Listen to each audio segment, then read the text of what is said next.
Lento ukuthi kushintsha abaculi abalandeli sinokuhamba siyibona lapha endimeni, koda-ke bese siyayithulela ngoba thina wethu ukuthanda umculo sidlala wonke umuntu.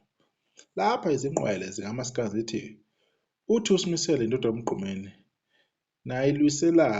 niyilwiselani kangaka, ngoba akuyona yanqabela iqhawe ukuthi lifike ku-number 1 kwa-YouTube Music Trending Songs. Siyayibona laphana iphostike ishuthekiwe laphana, nithi thina ngoba asinasiphelo sesilinde i-15 bese sigxeka umakoti kwaphela. Futhi kuba namakhomenti-ke athize-ke, bese iyabuya-ke inkulumomalanga leyo uSimisele yathi, hhayi kanti imina owagqoloza no-number 1 kuma-trending, naseninaka mina nje, manje ngibe kade ngidlala, kusho yena. So, ngiyazi ukuthi ezinye zezinto ezingamajoke akumelanga siy'thathele phezulu. Abantu bayayikhuluma ngendlela abayikhulumela ngayo, kodwa inhloso yalama-page njengoba sazi ukuthi-ke ama-page nje ahlala ey'thendeni bonke abantu abakhuluma okuthize ngokhuzani, bakuthanda kabi ukukuveza, belokhu bekusondeza. Manje nathi umsebenzi wethu ukuthi ena siwuqondise umlando ukuze umlando ungagwegi endimeni kamaskandi. The same muntu owahlulwa u-number 1 behleli ku-number 1 laphana kuma-top artist ku-YouTube. Mhlambe leyo formation leyo ayifikanga kuwe mfoka Khumalo. The same person loyo ongafikanga ku-number 1 una 2.1 million wama-monthly audience. Uya-understand? Khona kulo YouTube loyo, right? Lapha ku-Spotify washa ama-record, back to back record, album yakhe yaba yi-top album for 2 weeks if I'm not mistaken. If akunjalo-ke yahlala-ke nge-week 1 iphumile until i-28 zika-November. Yayiphinde ihleli as a top album na last year kuyo uSpotify. Wayenza njalo kuma-iTunes, wahlala njenge-album ephezulu laphana eyokuqala kamaskandi, waphinde futhi-ke wahlala as i-album ephezulu kamaskandi ka-2025. Lokho ayikwenze angidlali nengane, sekuphinde ukuthi inhlanhla iza nebhade. Number 1 artist odlale kakhulu, amaphoyinti awu-692 kwenye yama-website laphana, angazi bani, Pulse or Trending Pulse. Uma unga-check-a lapho uzothola ukuthi ena kuhamba kanjani. Uma uya ku-Audiomack uzothola ukuthi i-album yakhuzani ibikhona lapho kuma-trending. The last time senze ividiyo boma 3 to 4 days ago yakade ku-number 39 into enjengalezo. After iy'nsuku ey'ningi ilaphana siyakhuluma ngalo muntu okuthiwa wahluleka, because umlando kumele siwulungise, umlando siwuqondise. Akumelanga umuntu uma ehlelwa impilo, ehlelwa ukwenza umsebenzi athi uyawenza, especially ukucula, ebese-ke ezophapha, ezoqina, ngoba baningi abantu abaqinayo laphana online.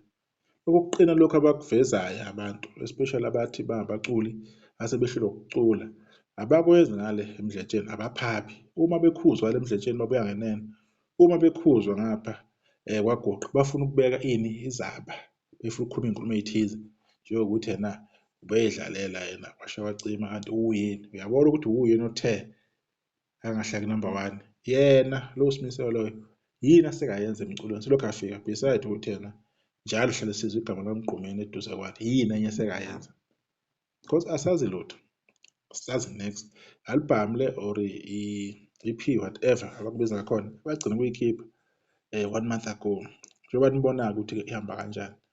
Ihluleke ngisho isinesithombe sebhova ngemuva ukuthi yena inyakaza. So yini-ke ebimhlulile ukuthi yena angene noma kuma-top 30 songs laphana, ku-top 30 abe anywhere around laphana. Hlulwe yini? Asazi ukuthi uhlulwe yini. The highest track laphana i-50,000 lena ethi uzele iy'nsizwa, lena eyibongo. Nakhona kudelwa abantu laphana, asazi-ke, asikho-ke lapho. Nayi ingoma eyaphuma iy'singeli, uJava, angathi uJava phela-ke njengobhuti omdala, o-understand-ayo indlela yokusebenza, usebenzele noMgqumeni, ibhova kade yadinga umuntu ekhathele. Ubuye kuphuma ukhulele, thabo lembobo lendala nedlebe elilodwa. So umuntu osebenzile noMgqumeni uya-understand igame, uya-understand iy'ntwana ukuthi kumele elokhu eziphahlile ngaso sonke isikhathi. Nansi ingoma yagcina ishaya u-146,000, yaphuma nini ngeyi-21 zika-Agasti 2025. Ezinye izinto lezi esinganandawo nazo, kodwa okumele siyikhweshine uma umuntu esenama-question athize, akhuluma iy'nkulumo ay'bhekise kukhuzana la ku-Spotify, asazi ukuthi what happened. Spotify iyona-ke platform le abantu abaningi abayisebenzisayo lapho abavelela khona.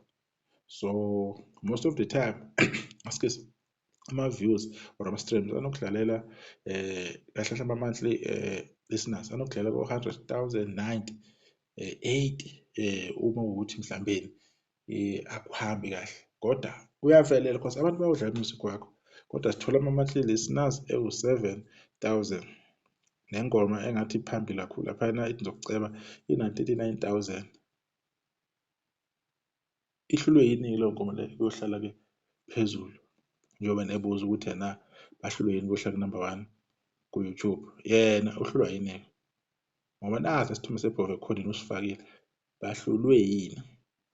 Angithi uyayibona njengalezo ukuthi hhayi nibhitha senithatha izinto personally kwasho kwagcina usale yiqedi ngoba akumelanga umuntu wakwagoqa, umuntu olandela ukhuzana, umuntu okhulumela izinto akumelanga abuze into, kumele ithathwe njengoba injalo. Nalo mqondo ukuthi uma kukhulunywa ngokhuzana kumele kungaphenduli muntu, kumele adelelwe, kuhlekwe, kuqhutshekwe phambili. Uma kudelelwe umthandeni kumele kulo wonke umuntu ukuthi lento osuyenza iyabheda. Abaculi uma babheda ngomthandeni bangenela kabuhlungu, kodwa ngokuwukhuzana kumele leyo post leyo ishare iphindaphinde kukhulunywe ngayo kuze kusuke abanye abantu uma mhlawumbe ukhuluma ngendaba kakhuzana ukuthi hhayi asinjena wagoqa, kodwa ubona kahle mhlawumbe ukuthi ukhuzana uyadelela. So izinto ey'njengalezi asithandi ukukhuluma ngazo because kuba ngathi si-destroy-a izinto ezanywayo. Angeke singakhuluma nje uma umuntu enemibono engcolile ngokhuba asikwazi. Nabo ama-monthly listeners akunyakaze phela, nazi iy'ngoma akunyakaze. Why kunganyakazi asazi, since phela azi kakhulu njengabantu abazi ukuthi kumele ingoma iyohlala ku-number 1. So sizosiqondisa isimo, khululekani nje. Uma kunento ekhona angeke siyivimbe ukuyikhuluma, sizoyikhuluma njengoba injalo la kwi-Ndlovu Soweto TV. Iy'khathi lapho ukhuzana bemdelela khona abantu babesaba ukuthi abantu angeke kukhulunywe ngabo, kuyothiwa nibadala nidelela iy'ngane, ingane ayiqhubeke ibe ingane, ibhehave njengengane, angeke iy'thole iy'nkulumo ezobheka kuyo. Kumele siyikhweshine siyibuze ukuthi yona ihlulwa yini kwenze izinto. Nangithi uwumculi ufake music online, yini uzokhomenta ngezinto engangene kuzo? Ukhuzana ungaphendulwa wathini? Bakhuluma abalandeli bebuza lokho abambuza khona. Ukuthi bengidlala bekwanele, ukuthi yimi engithe, shuthi uphake impi phela. Nawe-ke impi kumele ize-ke ikuthola, ama-comment kumele akuthole. Kubhekakathi wena yini oyenzile ngomculo wakho? Angithi nisendebeni eyodwa nalokho zami. So isibhaxu besithola everyday la e-South Africa. So angeke sivume ukuthi gqugquzele into ebhedayo ebhekiswe igama lakhuzana. Amaphosta anjena aniwasheri nina ezinqola zamaskandi, amaphosta adela umthandeni aniwasheri. Kunalokho yini nithatha i-stance sokuthi nidifende ukuthi nawu umuntu esebheda? Nike nakhuluma ngofalayo lapha ethathe something laphana evidiyo ka-TikTok, nakhuluma waze wadabuka umlomo nithi akabonakala ufalabo futhi ufalo wafaka nje ividiyo wabe kuthinte kumthandeni lapho. So nathi angeke singakhuluma sibona into ebhedayo esangene ebhekiswe ukukhuzana. If kumele kuphilwe le mpilo le ukuthi kugxotshwane amakhona, akugxotshwane amakhona, kubona ngathi kuyophelelaphi lokho. Kodwa la kumele abe siyabhilda ini umuntu osazama ukuthi umculo wakhe awukhulise, kodwa the way awukhulisa ngakhona lowo simiselo loyo, lowo mculo wakhe ayindawo. Amatoho iwona azomfanele ukuthi ayomakethe kube kanye because umculo unzima. Hlula ngisho sufake isithombe sikamgqumeni iPoverty Kadeni. Ngithi angiyibambe lapho-ke siyishiye lapho, sithembe ukuthi le nkulumo engiyikhuluma nje igcina namhlanje, igcina ngale vidiyo. Kodwa uma kumele abuye umuntu aphinde futhi azofaka manithi yini isoile, ayinankinga isoile, imahhala.